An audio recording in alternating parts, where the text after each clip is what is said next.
네, 야권 대선 주자들은 김정남 피살 사건과 관련해서 정세 불안을 예방하기 위해 정부가 엄중히 대응해야 한다고 촉구했습니다. 반면 범여권 대선 주자들은 북한에 대한 비판을 이어가면서 대응 태세를 갖춰야 한다고 강조했습니다. 국회로 가보겠습니다. 조태현 기자. 네, 국회입니다. 네, 야권 대선 주자들 김정남 피살 사건에 대해서는 어떤 입장을 내놨습니까? 네, 일단 전반적으로는 우리 정부의 철저한 대비를 당부하는 모습입니다. 유력 대선 주자인 더불어민주당 문재인 전 대표는 오늘 사흘 만에 전남을 다시 찾았는데요. 큰 불이 났던 여수 수산시장을 찾은 뒤 기자들과 만나서 이번 사건에 대한 입장을 밝혔습니다. 문 전 대표는 정치적인 암살이라면 있을 수 없는 아주 야만적인 일이 벌어진 것이라며 우리 안보에 미칠 영향을 냉정하게 분석해야 한다고 강조했습니다.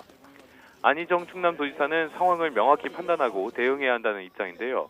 김정남의 사망 경위 등을 명확하게 파악하기 위해서 상황을 예의주시하고 있습니다.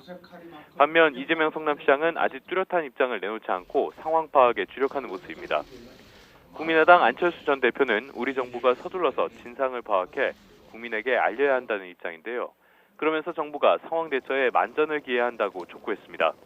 조금 전에 대전 국방과학연구소에서는 국방연구개발 예산을 정부의 연구개발 예산의 20% 수준까지 늘리겠다는 내용의 국방 안보 분야 공약을 발표하게 됐습니다. 국민의당 지도부와 함께 부산 경남을 방문한 손학규 국민주권개혁회의 의장은 북한 정부가 유동적이고 위험할수록 정부가 상황 관리를 엄중하게 해야 한다고 당부했습니다.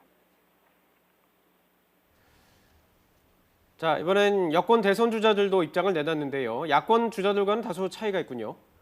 네, 대체로 북한을 강도 높게 비판하면서 안보 태세의 확립을 주문하는 모습입니다. 특히 열세를 면치 못하고 있는 상황에서 반전의 계기가 되길 기대하는 분위기도 있는데요. 바른정당의 유승민 의원은 오전에 긴급 최고위원회에서 김정은 집단이 상상을 초월한 도발을 언제든지 저지를 수 있다는 생각이 들었다며 사드 두세 개 포대를 한국의 국방 예산으로 도입해야 한다고 주장했습니다. 유 의원은 회의 뒤에 대전을 찾아 바른정당 대전시당 창당대회에 참석했습니다. 대전 방문 일정을 유 의원과 함께하는 남경필 경기도지사도 안보의 불확실성이 커졌다며 황교안 대통령 권한대행을 중심으로 안보 태세를 굳건히 하고 긴장 완화를 위한 외교적인 노력에 최선을 다해야 한다고 강조했습니다. 자유한국당 이인재 전 최고위원은 평양이 초조해졌다는 반증이라며 권력은 종말에 이르러 가장 포악해진다고 밝혔고요. 원유철 의원은 정권의 잔인성과 포악성을 보여주고 있다며 북한 도발에 대한 확실하고 강력한 억제력을 갖춰야 한다고 주장했습니다. 지금까지 국회에서 YTN 조태현입니다.